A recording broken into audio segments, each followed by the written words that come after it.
Now close your eyes and imagine this. It's Navratri night.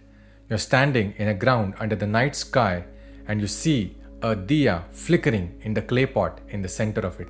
You see hundreds of people have gathered around it and dancing and swirling into circles. You hear their claps, you hear their feet stomping, you hear their voices rising together with the beat.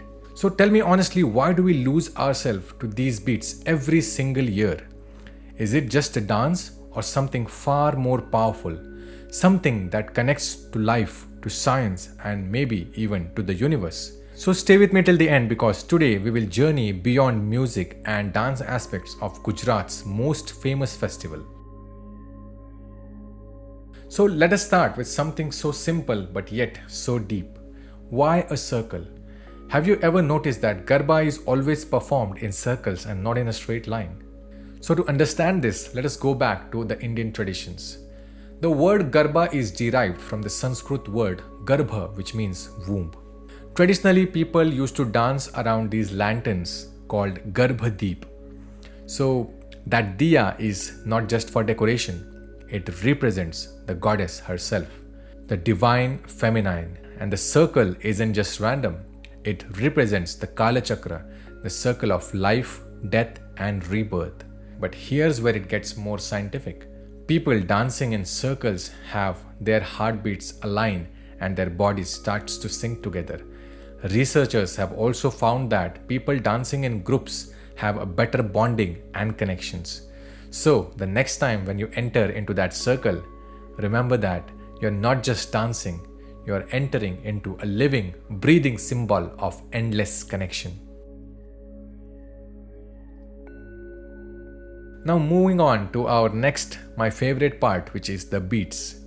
Claps, steps, the dhol, the dholaks, everything put together and you feel unstoppable, right?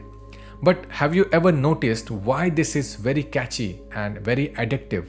The answer lies in the cycle of life and death itself. Have you ever noticed what is the first sound that we hear as a baby?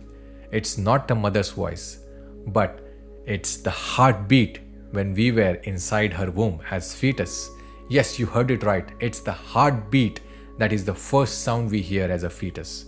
That is why it is rewired in our DNA so deep that we always connect it with the external rhythms what we hear. And neuroscience confirms that repetitive beats activates our reward system.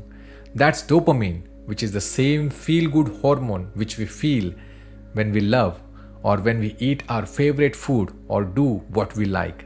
If you have ever witnessed the Ganesh festival Dhol Tasha Pathaks, especially in the western parts of Maharashtra, you know what I'm saying. That's the same energy that skyrockets when we hear that beats. That's the effect of collective sound that hacks our nervous system. Now, every festival in India has its social significance. In old Gujarat, Garba was a social equalizer. During the 9 nights of Garba, caste, class, gender all getting dissolved and everybody is dancing as one. That's revolutionary, right? It's not just music, not just entertainment, but a community technology. And that is why UNESCO has recognized Garba as intangible cultural heritage. Today, the clay lantern have been replaced by disco lights. The traditional dhol and dholaks have been replaced by the DJ songs or Bollywood remixes. But the heart of the Garba remains. The circle, the claps, the steps, and the pulse of togetherness. Now let us unlock the deepest layer, the hidden science.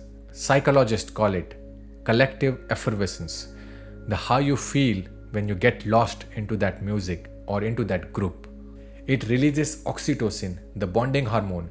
It boosts immunity, enhances our emotional resilience, and reduces stress.